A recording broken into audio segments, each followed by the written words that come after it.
Hey, what's up guys? Welcome back to the Upholstery Studio, where today I will finally be showing you exactly how to operate an industrial sewing machine, just like the one you see right here. When you look at these sewing machines, you must think, wow, you must have to have some sort of license or go to school to operate these things. Not at all. They look big and crazy and the price tag reflects that, but they are very simple to use. You don't have to have anything. You could go out and buy one right now. This model I have is a 206 RB-5, and this one ran me about $2,000. You can find them for a lot cheaper though. And the bits and pieces to it are very simple. Now, you got the sewing machine head. That is this whole thing right here. Weighs probably 70 or so pounds. They are very dense, and they are actually not attached to the table. You can just straight up pick this up. So the bits and pieces to the head are very simple. You have the hand wheel, which if you look at some of my other videos, you'll see this is a good way. You can manually control the needle right here. So you twist it. That's how you kind of get a little bit more control of the machine. This little lever right here, you press this down, the machine will start sewing backwards. And that is how I back tack. Also, if you look at my videos, and I'll show you later in this video, you will see me kind of pressing this and releasing and pressing this and releasing, all while keeping the pedal down, and that's going to go back and forth, and that's going to really lock in the stitch. That's called the back tack. Obviously, you got the on button and the off button. This lever right here controls the pressure foot, and there's two different settings. You can just flick it up like this, and that raises it up a fair amount. But you can also, if you got a little bit thicker material, you can raise it up just a tiny bit more. And always keep in mind to never slam the feet down, because this is spring loaded. It's not really great for the machine. So just kind of ease it in. And that's pretty much for the head. You got the hand wheel, the backwards lever.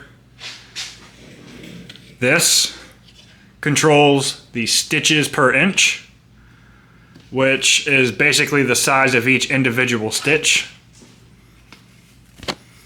And that's kind of it for the head. It's honestly really simple. All I ever use, I have this set pretty good. I just have it set to 6, which is roughly about 6 to 8 stitches per inch.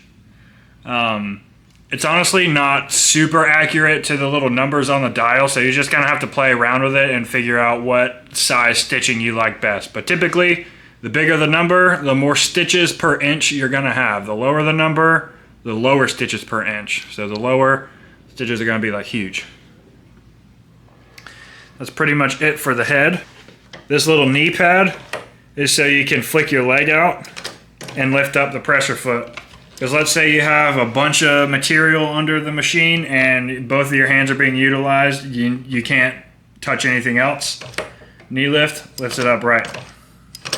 Super convenient. Now, for the motor I have, this is what you would call a clutch motor. They suck. Please, dear God, do not get one. I hate these things. Mainly because they only have one speed. You see this little lever? It's basically just a gas pedal connected to the pedal right here. So I press down on it, pulls this lever down. It's only one speed, you can't control it, and it's not even that smooth. That does not play a part into how the actual sewing machine operates. That's just the motor itself. I highly recommend getting a clutch motor. The clutch motors, they are going to have a little dial right on the front of them, and you can adjust the speed, and they are much smoother. You hardly even have to touch the hand wheel on the machine to have really good control on it. I love them. Those are the type of motors I use at work. They far exceed these clutch motors. These are very old style. Don't get a clutch motor. Take my word for it. Now that we know all the different parts of the machine, hand wheel, backwards lever, stitches per inch dial, pressure foot, the lever for the pressure foot behind it, you got the knee lift and the clutch motor, and the on button right here. That's pretty much it. Super simple, I promise. You do not have to have any outside knowledge in order to start using these machines. Now that we have an understanding of the machine, let's get some thread put up. So I'm using Solarfix thread. It's some pretty good stuff. So when you go to load the top thread feeding into the machine, you're going to have your spool sitting on your rack, going up through this eyelet, down to this little guide right here, and that's all this is a guide. You don't have to wrap this. Some people like wrap it weird. All I need to do is just go through that one little eyelet right there. From this little peg, you're gonna go into this little tension section. Now this does look kind of crazy, but it is way simpler than you think. So I got my thread through that eyelet. It just goes straight up, out the back, through the front. And then from here, we're gonna go and stick it through this tiny little eyelet. Let me try and, yeah, so we're just gonna, just like that. From that eyelet, we're gonna come all the way down. There are 3 dots, or there are 3 holes in this metal peg. Those 3 holes. So what we're gonna do, we are going to go in this top one right here, out this middle one, and back through this very bottom. Bring it in the top hole. We're going to S it back in that middle hole.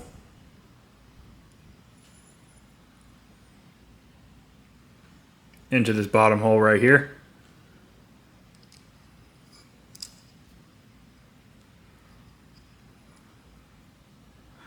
Now we have to get it around this little peg. This right here. So we're just gonna loop it around and bring it right up. And that's all it's gonna do, is just hook right under this thread and up through the tensioner. Now from here, it's gonna fall in the middle of these plates. It's gonna slide right between these plates right here. This spring is what's kind of keeping the tension on these 2 plates, and that's how you actually get tension on the thread.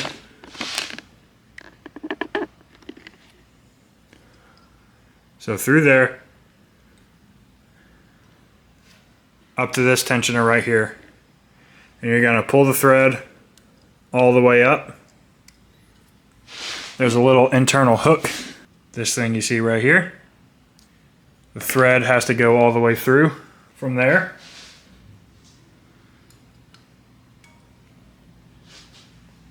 You're gonna pop it in this little bracket right here. It's just a little kind of cage for the thread so it doesn't flop all over the place. And then you are going to feed it through this hole.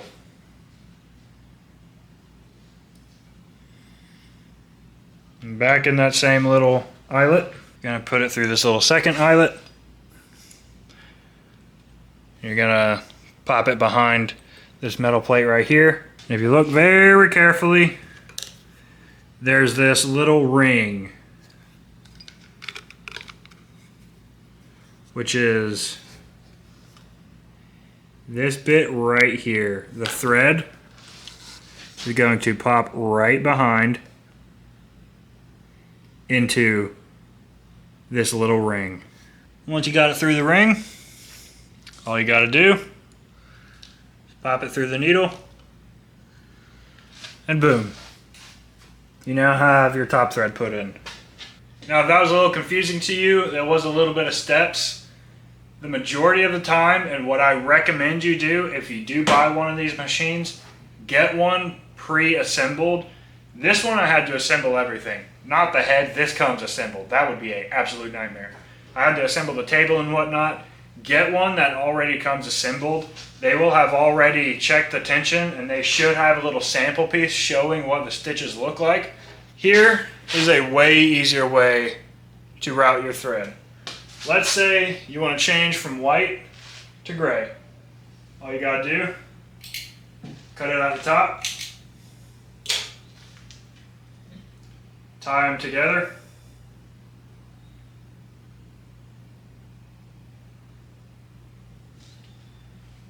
and just pull it straight through the bottom of here, and it'll route it. It'll route it all the same. You may have to cut this little knot and re-put it through the needle, but that's it. I haven't really touched any of this tensioning stuff in a hot minute. I pretty much do this every time. It's definitely way easier.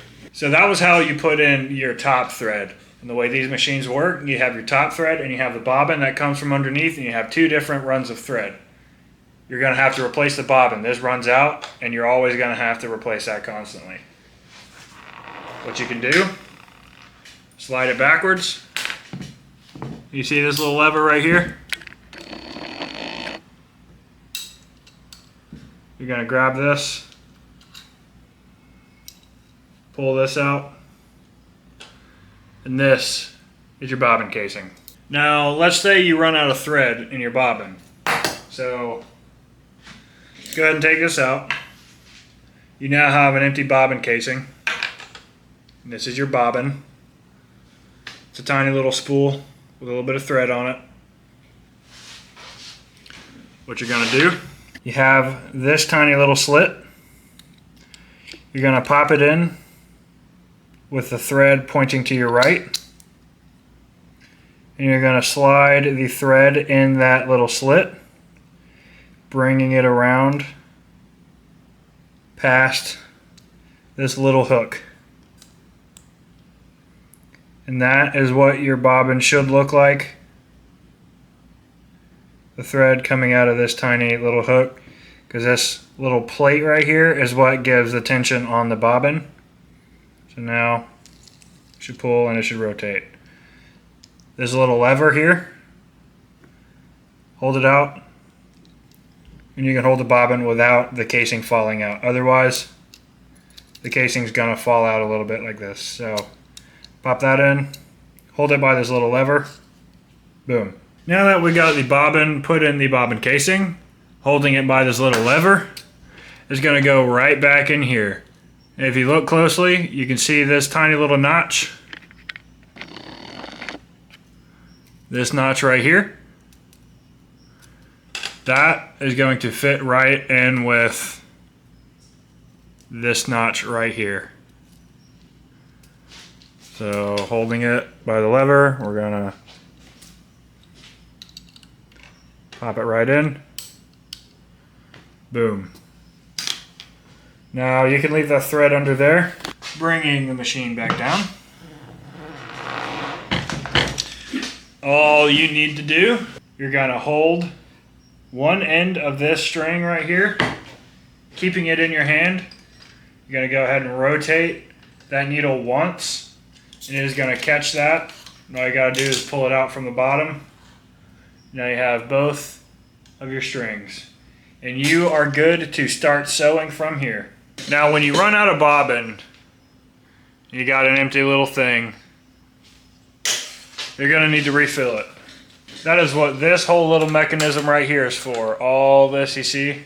Now just like when we were loading our thread in our machine, going from the top eyelet to that one little peg, going from the actual spool, we are going to load it from this top spool, or from this top eyelet, all the way down to this eyelet right here, and it is going to wrap around inside this tension plate.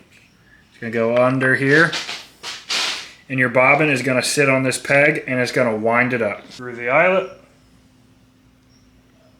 around the back of it,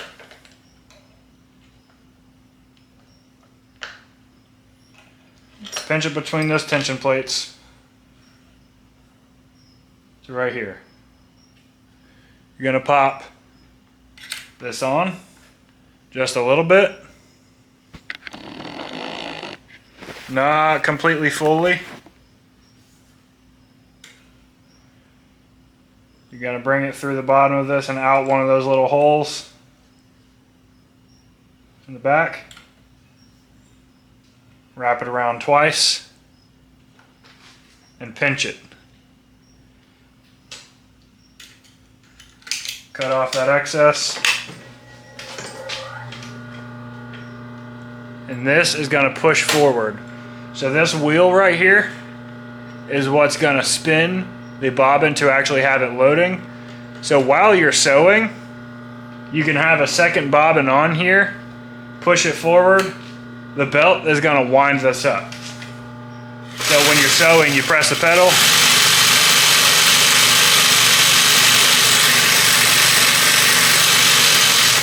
It's going to start winding up your bobbin just like that. So we got the sewing machine all set up. We got our thread, we got our bobbin on, and we have everything we need. We should be good to go. Now let's get some practice material, make sure everything is good to go. Do a little bit of sewing on it. And what I really like to do, especially for the first time if you want to practice following your lines, draw just a crazy little pattern. Do whatever you want. Let's start with like a square. Let's go around. Let's do some squiggles. Boom. Let's follow this line, starting here, going all the way around. We got some 90 degrees. We got some big curves. We got some tight little curves. We're gonna start right here where we initially said. So we're gonna put our needle down, all the way down to where the needle starts coming back up. We're gonna pinch our thread and just hold it down the little bit hanging. We're gonna hold that down so it doesn't go anywhere. Put the lever down, machine on, and the first inch we're gonna back tack. And so I have my hand on the hand wheel to really control it. While doing that, I'm going to press down on the pedal, and you'll feel the machine start to give. That's why you have your hand on the hand wheel and you can really control it. And at first, you don't need to go on the pedal. Best practice is to just use the hand wheel and really get comfortable with things. Eventually, you will get comfortable with the pedal and you'll be able to just use the pedal. But for now, only stick with the hand wheel and use the pedal to help you get a little bit of tension put off of the machine. So we're gonna go for about an inch, and then we gotta go backwards. So we're gonna use this little lever, we're gonna hold it down, and we're also gonna go. I like to put it down with the palm of my hand, so like with the outer portion, like karate chop. I'll hold the pedal down like this, which will allow it to go backwards. Pedal down, and I'll hold the wheel with my fingers. That will allow it to go backwards. Now that takes a little bit of control. That's kind of what it's looking like. And that is how I'm going backwards. And then we can keep going. We're gonna just follow it.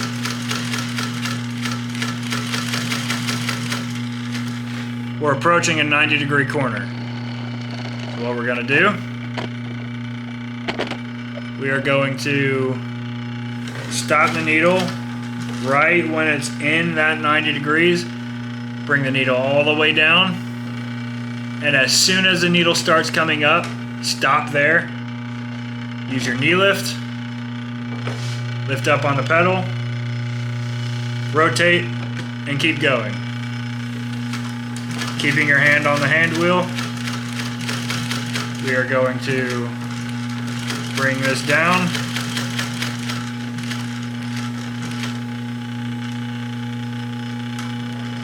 Needle on that 90. Needle's on the way up. Knee lift and rotate. Keeping our hand on the wheel, barely pressing the pedal. We're going to follow the line. And again, we are going to stop at that 90-degree point. Now, let's say you overshoot it and you're going to go past. what you can always do to do fine adjustments like you see here, I'm actually just pressing down. There it is. That's all I'm doing. That lever is going to allow you to make those fine adjustments. So we can go backwards if we want. Bring the needle down. Wait till the needle's on its way up. Knee lift, rotate, and continue.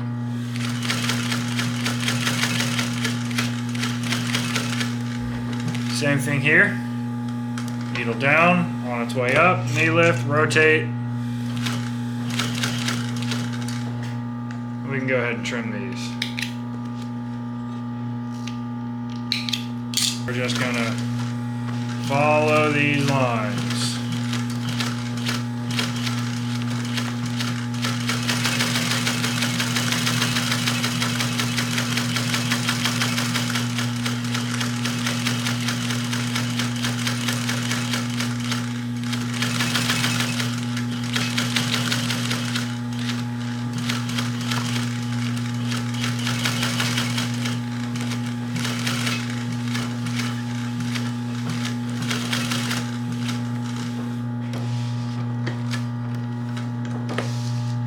Now you see on that tight 90-degree turn, I was kind of doing one stitch, knee lift, rotate, one stitch, knee lift, rotate. That's a really good way to get these super, super tight turns that aren't necessarily perfect corners. Like this, for instance. Down, knee lift, rotate, knee lift, rotate. And every time I'm stopping the needle, it's going in and stopping on its way up. And then you rotate.